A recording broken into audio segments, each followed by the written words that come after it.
The Grand Chamber of the Galactic Council fell silent as Ambassador Trell walked to the center platform. His tall, slender frame moved with the slow grace that came from living for over 300 years. The blue patterns on his skin glowed faintly, showing his concern. 50 different alien species watched from their seats. Some leaned forward with interest. Others barely paid attention. Honored members of the council, Trell began, his voice deep and calm. I come before you with a warning from the past that we must heed today. Council President Dorax tapped his fingers on the table. He was from the Mendari species, known for their ambition and pride. His red crest showed his impatience. Ambassador Trell, we have many matters to discuss today. Please be brief. Trell nodded. I will speak plainly. Our long-range scouts have detected human ships moving beyond their solar system. This breaks the quarantine that has stood for 200 years. Murmurs spread through the chamber. Many of the younger council members had never dealt with humans before. Humans, asked a small green delegate, why should we worry about them? Their technology is far behind ours. Trell's eyes darkened. That is exactly the mistake we made before. My people, the Valerians, were the first to find Earth 3 centuries ago. We saw a planet full of beings who had barely reached their own moon. We thought they were simple. He touched a control, and a hologram appeared. It showed several damaged ships. These were our scout vessels. We sent them to study humans, perhaps to guide their development. 5 ships with our best technology. Only one returned, barely functional. President Dorax laughed softly. Ambassador, with respect to your age and wisdom, this sounds like an exaggeration.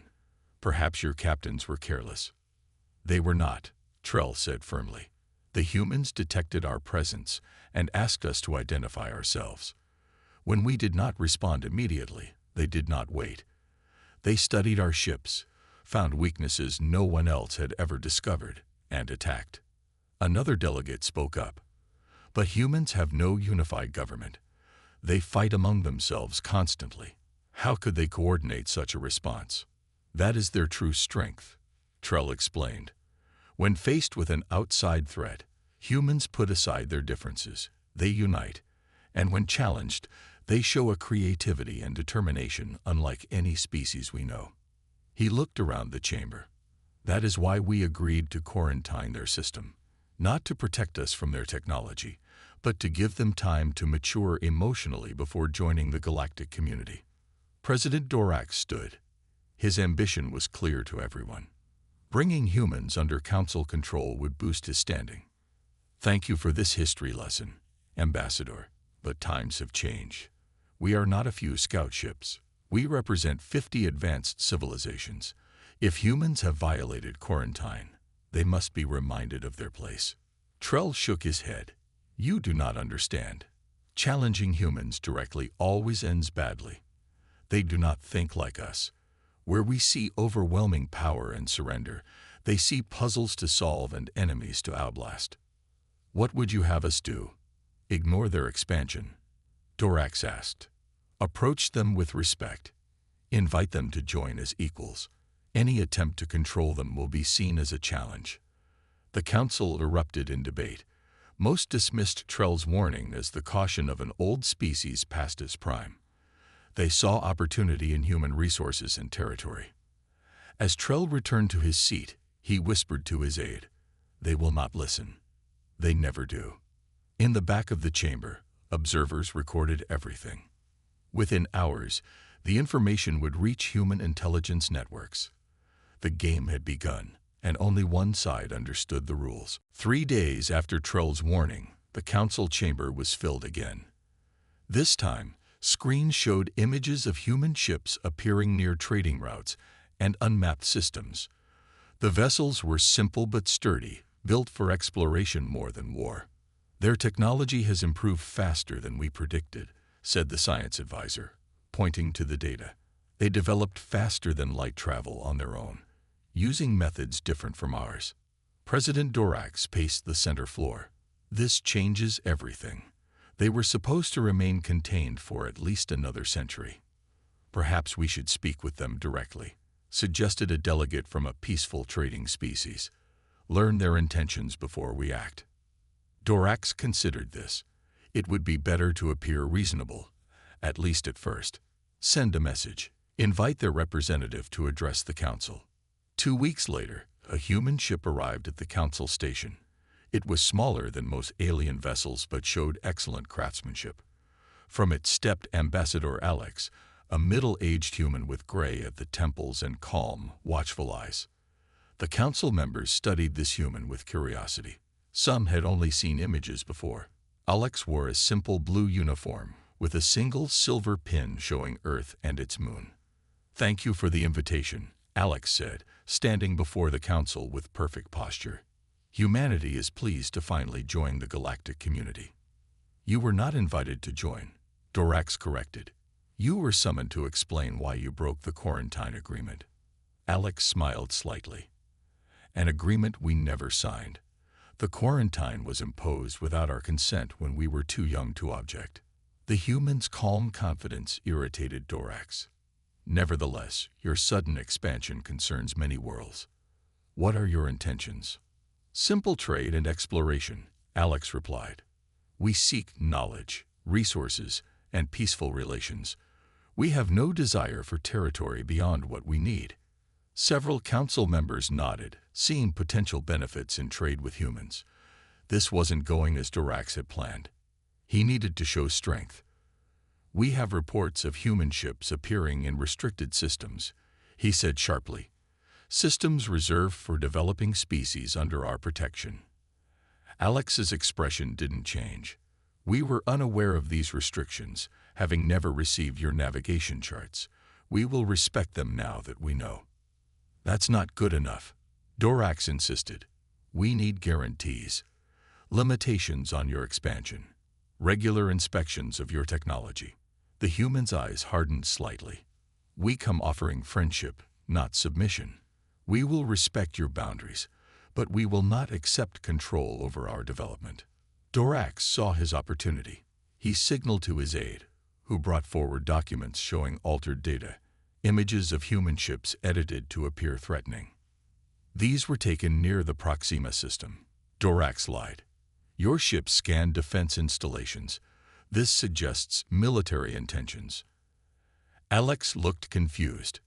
"That's not possible. Our ships have strict protocols. Are you calling our evidence false?" Dorax interrupted loudly. The council chamber grew tense. Many members were now looking at the human with suspicion. "I believe there has been a misunderstanding," Alex said carefully. "One we could clear up with open communication." But Dorax had already moved for a vote. "The council must act to protect galactic stability. I propose restrictions on human expansion, supervised by our military forces, and trade limitations until humans prove their peaceful intentions." The vote was quick, influenced by fear and Dorax's manipulation. 38 species voted for restrictions. Only 12, including Trell's Valerians, voted against. As the decision was announced, Alex's face showed no anger, only disappointment. "This is a mistake you will regret," the human said quietly. "We came seeking friends, not masters. Remember that in the days ahead." As Alex left the chamber, Trell approached Dorax. "You have thrown a stone at a nest of creatures you do not understand. The humans will not forget this dishonesty." Dorax dismissed him with a wave. "They will accept our terms. What choice do they have?" Trell looked toward the departing human ship. "More than you can imagine." 1 month after the council's decision, reports flooded in from across the galaxy. Human ships continued to appear in systems they were now forbidden to enter. They avoided contact, but kept exploring, as if the council's rules meant nothing. Dorax slammed his fist on the table during an emergency meeting. "This is deliberate defiance. They mock our authority." The military commander, Admiral Jax, displayed a star map showing human activity. "They are careful to avoid our major worlds, but they appear, scan, and vanish before our patrols can intercept them." "Deploy more ships," Dorax ordered. "Set up blockades at key points." The next human vessel that enters restricted space must be stopped and searched. Trell watched silently. The Council was making exactly the mistake he had warned against, treating humans like ordinary rule breakers who would back down when faced with superior force. 3 days later, a human exploration ship entered the Centauri Gateway, an important trade route now closed to them. Council patrol ships quickly moved to intercept. Human vessel. The Council captain broadcast. You are in violation of galactic law. Power down and prepare to be boarded. The human ship slowed but did not power down. A calm voice replied, "We are on a peaceful mission collecting scientific data. We have no hostile intent. Your presence here is illegal. This is your final warning." When the human ship continued forward, the Council vessel fired warning shots across its path. The energy blasts lit up space in bright blue flashes. For a moment, the human ship hung motionless. Then it turned and accelerated away, faster than the Council ships could follow. "They're running," the Council captain reported back to headquarters. "Just as expected. These humans talk boldly, but retreat when confronted." 2 hours later, sensors detected new ships entering the system.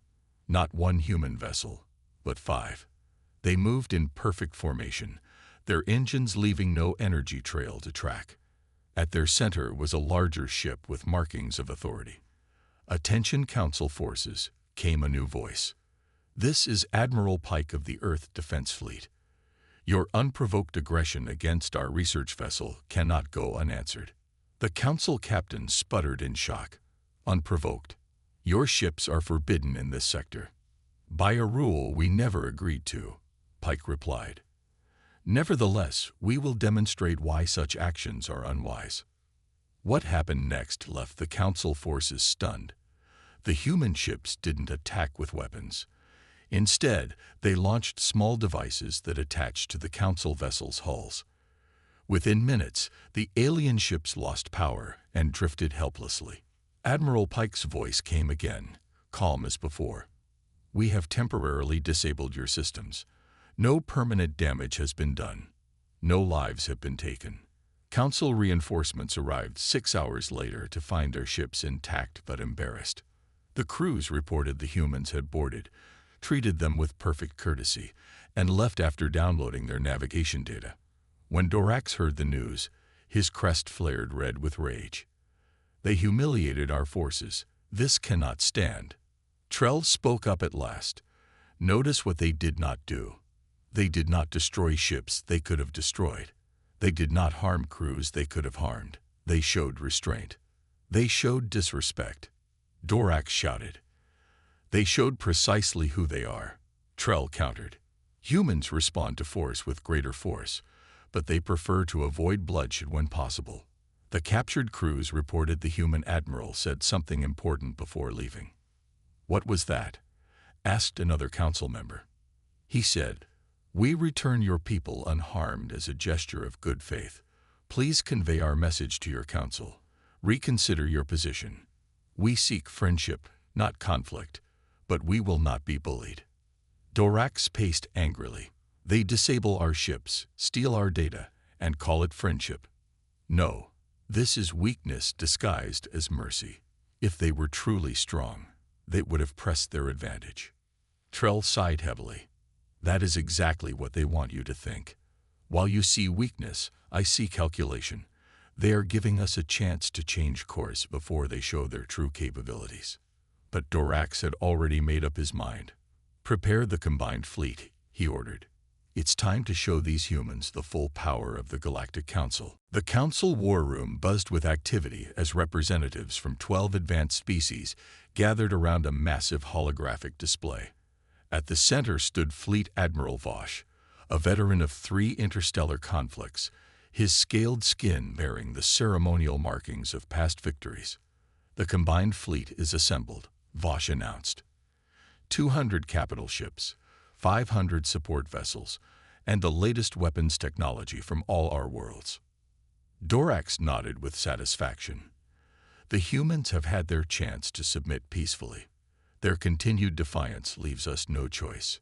Trell had requested to speak one final time but was denied entry to the War Council. His warnings were now viewed as outdated fear-mongering by most members. Admiral Vosh pointed to a small blue-green world on the display. "We will target their colony on Titan Base first. It's their furthest outpost, recently established and lightly defended. Taking it will demonstrate our resolve without immediately threatening their home system." The plan was approved unanimously. Diplomatic channels to human space were closed. The massive armada departed the next day, a show of force unmatched in recent galactic history. As the fleet approached Titan Base 3 days later, long-range scans showed minimal defenses. The human colony consisted of several dome structures, manufacturing facilities, and a small spaceport with only a dozen ships. "They haven't even bothered to fortify the orbital approach," one captain observed. "This will be over quickly." Admiral Vosh was more cautious. "Maintain full shields and stay in formation. Launch probes first to confirm what we're seeing." The probes reported back. Standard defense batteries, nothing that could threaten the Armada. Just as the fleet prepared to move into attack position, their communications officer reported, "Admiral, we're receiving a transmission from the surface." On screen appeared a human woman in a simple uniform. "This is Governor Bell of Titan Base. We are a civilian research and mining colony. There are families here. Whatever your grievance with Earth, we ask that you allow non-combatants to evacuate." Admiral Vosh considered this. "You have 1 hour to evacuate essential personnel. The Council has deemed this colony illegal." The woman nodded grimly. "We understand. Thank you for this courtesy." An hour later, sensors showed several small ships leaving the surface. Admiral Vosh gave the order. "Begin the attack. Target their defenses first, then infrastructure." The first wave of Council ships moved forward, weapons charging. Their initial shots easily destroyed the visible defense batteries. The colony's weak shields collapsed under concentrated fire. "Too easy," muttered Vosh. Something felt wrong. Suddenly, alarms blared across the command ship. "Energy spike from the surface," shouted the sensor officer. Multiple signatures rising from underground. Hidden bunkers opened across the colony's surface, revealing advanced weapon systems unlike anything the Council had seen before. Each one was different. Some fired energy beams that bypassed shields completely. Others launched swarms of tiny drones that attached to Council ships and disrupted their systems. Most strangely, each weapon seemed designed specifically for different alien ships. The weapons targeting Vosh's species vessels exploited weaknesses in their shield modulation that were supposed to be secret. Other weapons used frequencies that caused pain to specific alien nervous systems without damaging equipment. How can they know these vulnerabilities? A captain demanded as his ship lost power. These are tailored countermeasures. From the colony came a new transmission. A human man in a military uniform appeared. "This is General Marcus of Earth Defense. Each of your species has a unique technology, biology, and psychology. We've spent decades studying all of them, preparing for this day." Vosh stared in disbelief. "Impossible. The quarantine was never as effective as you believed." Marcus finished. "We've had observers throughout Council space for generations. We know how each of your ships works, often better than you do." The carefully orchestrated Council attack dissolved into chaos. Ships designed to fight in perfect harmony now found their communication systems speaking different protocols. Weapons calibrated to work together now interfered with each other. As the Council fleet pulled back to regroup, Vosh received one final message from the human general. "We could destroy your fleet now, but we choose not to. Return to your Council with this understanding. We prepared for your aggression. Next time, we may not be so merciful." The Council's emergency session lasted 3 full days. Reports from the failed attack on Titan Base left the delegates shocked and arguing among themselves. Admiral Vosh stood at the center, his once proud posture now bent with the weight of defeat. "They knew us," he said simply. "Every ship, every species, every tactic. Their weapons were designed specifically to counter each of our technologies.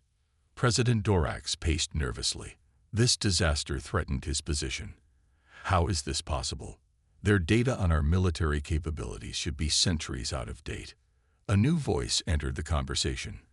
The Council's Chief Intelligence Officer, Agent Mira, stepped forward. Her 6 eyes blinked in sequence as she activated the main display. "We've analyzed the human countermeasures," she explained. "Each one shows intimate knowledge of not just our current technology, but how each of our species thinks and fights." The display showed dozens of different human devices captured or scanned during the battle. Each was elegantly designed for a specific purpose against a specific alien species. "They'd been studying us," Mira continued, "far more carefully than we've studied them. While we saw them as a minor problem to be contained, they were learning everything about us." From the back of the chamber, Ambassador Trell finally spoke. "May I address the Council now? Or must we suffer more losses before you listen?" Dorax reluctantly nodded. Many delegates were already looking to the Valerian for answers. "Humans have a unique evolutionary trait," Trell explained, walking slowly to the center. "One we've observed but never fully understood. Under normal conditions, they develop at a steady pace. But when threatened, when challenged, their advancement accelerates dramatically." He gestured to the display of human weapons. "This isn't just good intelligence gathering. This is adaptation, problem-solving at its finest." "What makes them different?" asked a delegate from a peaceful world who had reluctantly joined the military coalition. "Their brains," Trell said. "Most species specialize. Technical species develop technology. Warrior species develop combat skills. But humans are generalists who can rapidly shift their focus and combine ideas from different areas." The display changed to show human brain scans. When faced with a problem, they activate multiple brain regions simultaneously. They combine art with science, intuition with logic. They see patterns we miss because we think in more linear ways. "So how do we fight them?" Dorax demanded. "That is exactly the wrong question," Trell replied. "Each attempt to fight them makes them stronger. They learn faster under pressure.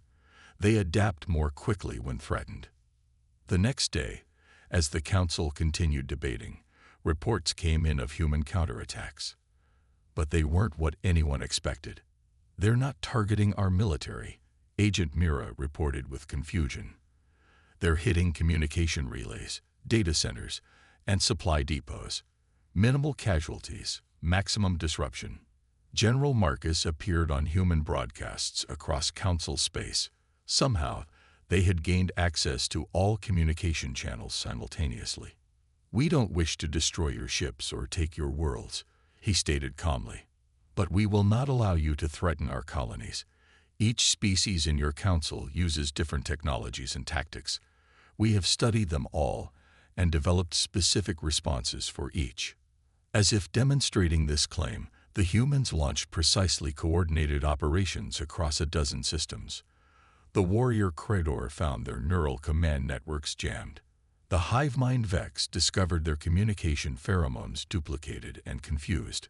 The cyber-integrated Delton had their data systems infiltrated with memories that never happened. "They're targeting each species differently," Admiral Vosh realized. "What works against one fails against another. That's why our combined fleet failed. We couldn't coordinate against an enemy who fights each of us differently." President Dorax watched his coalition crumble. 3 species had already withdrawn their forces, refusing to continue what they now saw as a hopeless conflict. "We underestimated them," Trell said quietly. "Not their weapons or ships, but their adaptability. Every punch we throw teaches them to be better fighters. Every technology we use against them becomes theirs to improve upon." As reports continued to arrive, one thing became increasingly clear. The humans weren't seeking to destroy the Council, only to demonstrate that they could not be controlled by force. Dorax looked at the worried faces around him. "What do they actually want?" he asked finally. Trell smiled sadly. "The same thing they asked for from the beginning: to join the galaxy as equals, not as subjects. The Grand Council chamber, once a place of order and unity, had descended into chaos. Delegates shouted over each other, alliance flags were torn down, and centuries-old friendships fractured in mere hours. At the center of the storm stood President Dorax, watching his influence evaporate with each new report of human success against Council forces. "The Crador Imperium withdraws from this foolish conflict," announced their representative, a towering warrior whose ceremonial armor now bore scorch marks from battle. "The humans somehow turned our neural link weapons against our own ships. Impossible, yet they did it." "The Myth Confederation also withdraws," declared another delegate. "Half our fleet is disabled without a single casualty. They could have killed our crews but chose not to. We recognize wisdom when we see it." Dorax slammed his hand against the podium. "This is exactly what they want. Division among us. Stand together, and we can still." "Still what?" interrupted a voice from the back. The Valerian ambassador Trell walked slowly toward the center, his age-lined face solemn. "Still sacrifice more ships. Still pretend we face a simple enemy rather than a species unlike any we've encountered before." The chamber quieted as Trell approached Dorax. For the first time, many delegates noticed how the council president seemed diminished, his confident posture replaced by nervous agitation. "I call for a vote of no confidence in President Dorax," said the representative from the peaceful Novan Alliance. "His reckless aggression has brought us to the brink of a war we cannot win." Dorax looked around desperately. "We cannot show weakness. The humans must be contained." "Why?" asked Trell simply. "Because they develop differently than we expected. Because they refuse to bow to rules they never agreed to, or because they threaten your personal power." Before Dorax could respond, the chamber's security alarms activated. On the main screen appeared a message no one expected. "Incoming transmission from Human Command, origin point within this station." Agent Mira checked her devices with all 6 eyes widened in shock. "They're already inside our networks. They've been monitoring our communications from the beginning." The screen changed to show Admiral Pike and General Marcus, seated calmly at what appeared to be a command center. "Honored council members," Pike began, "we apologize for this unusual method of communication, but conventional channels were closed to us." General Marcus continued, "We have accessed your secure archives and learned much about your civilization, including the fact that President Dorax altered evidence to make our scientific vessels appear threatening." Gasps echoed through the chamber as classified footage played, showing the original, unaltered images of human ships alongside the doctored versions Dorax had presented. "This isn't just about us," Pike said. "We've discovered evidence that Dorax has manipulated data about other species as well, always to increase the Council's control and his personal influence." Dorax backed away from the podium. "These are lies. Human deceptions." "Are they?" asked Trell, approaching the display controls. "With your permission, I accessed the secure archives myself after our first debate about humans. What I found disturbed me greatly." He displayed internal communications between Dorax and his closest allies, planning how to use the human situation to expand Council authority over independent systems. The chamber erupted again, but this time the anger was directed at Dorax. The vote of no confidence passed within minutes, with only his closest allies standing by him. As security officers escorted the former president away, Trell addressed the council. "I propose we accept the Valerian delegation as mediators between humanity and the council. We have the longest history with humans, and understand them better than most." The motion passed easily. The council, humbled by recent events, was eager for a peaceful resolution. After the session ended, Trell met privately with several key delegates. "There's something more you should understand about humans," he told them. "Something I've observed over centuries." "What's that?" asked the new acting president. "They're remarkably forgiving when treated with respect, but they never forget those who betray their trust. The peace we make now must be genuine and fair, or we will face their ingenuity again in ways we cannot predict." As if to emphasize his point, reports arrived that human ships had established positions at key strategic points throughout Council space. They had moved without being detected, appearing simultaneously across dozens of systems. The message was clear. The humans could have struck anywhere, at any time. They had chosen restraint, but their patience had limits. The Council Station's Grand Diplomatic Hall had been prepared for the most important meeting in recent galactic history. Ancient symbols of peace from a dozen worlds decorated the walls. Security was present but discreet, a sign of growing trust between the parties. Ambassador Trell stood at the entrance, his age-lined face showing cautious optimism. Beside him, the newly elected Council President Lomar adjusted her ceremonial robes nervously. "Are we ready for this?" Lomar asked quietly. "We must be," Trell replied. "The alternative is unthinkable." The doors opened, and the human delegation entered. Ambassador Alex led the way, followed by Admiral Pike and General Marcus. All three wore formal blue uniforms with silver trim, simple yet dignified. Behind them came a small team of human specialists, each expert in a different aspect of galactic relations. The council members rose in respect, a gesture that would have been unimaginable weeks earlier. Many still felt uneasy, but the humans' restraint during the conflict had earned reluctant admiration. "Welcome to the Council Station," President Lomar began. "We gather today to forge a new understanding between our civilizations." Alex stepped forward. "We come seeking peace and cooperation. The recent conflicts were regrettable, but perhaps necessary for mutual understanding." The negotiations began formally, but soon shifted to more direct discussions. The humans were surprisingly open about their capabilities and limitations.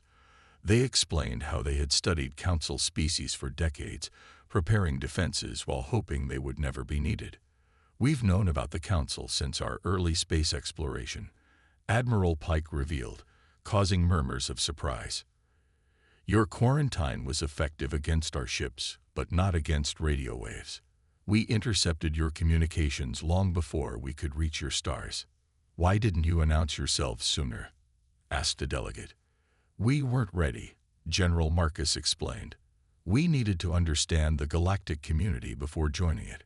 Your discussions about us were concerning. Many of you saw humans as dangerous primitives to be controlled, not equals to be welcomed." Trell nodded sadly. "We judged you by our standards, not understanding your unique nature." The negotiations continued for 3 days. Some council members expected the humans to demand reparations or territory after their victory. Instead, the proposals focused on cooperation and exchange. "We offer open trade routes, cultural exchange programs, and technological cooperation," Alex said. "We seek no tribute, no concessions beyond what partners would normally grant each other." "What do you want in return?" President Lomar asked, still suspicious of such generous terms. "Full council membership with equal voting rights," Alex stated simply. "We will not be second-class citizens in the galaxy. We offer friendship freely, but we demand respect as equals." On the final day, as the treaty took shape, Trell addressed the chamber. "I have observed humans longer than anyone here. What I've learned is that they thrive on challenge but prefer cooperation. They fight fiercely when threatened but forgive quickly when respected." Admiral Pike smiled. "A fair assessment. Humans can be dangerous when backed into a corner, but we'd rather build than destroy. We explored space looking for friends, not subjects or masters." The Treaty of Recognition was signed that evening. Humans were granted full council membership, with all the rights and responsibilities that entailed. In return, they opened their technological innovations to the galactic community, particularly their unique approach to faster-than-light travel. As the ceremony concluded, Ambassador Alex approached Trell privately. "You tried to warn them about us from the beginning.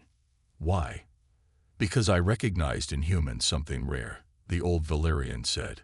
"The capacity to change, to adapt, to become more than you were. Most species evolve slowly, if at all. Humans transform constantly. And that scared you." "It concerned me," Trell corrected. "But it also gave me hope. The galaxy needs new thinking, new approaches. Perhaps humans are exactly what we need. 6 months later, the council chamber had changed dramatically. Human representatives now participated in all major decisions. Their talent for finding creative solutions to old problems had already resolved 3 long-standing disputes between member species. Most surprisingly, humans had become valued mediators in conflicts, their unique ability to understand different perspectives making them natural diplomats. The species that many had feared would bring war had instead strengthened peace. In his final address before retirement, Ambassador Trell smiled at the changed council. Remember this lesson. Those who seem most different from us often have the most to teach us. The humans challenged our assumptions, and we are better for it. Ambassador Alex's response became famous throughout council space. We never wanted war.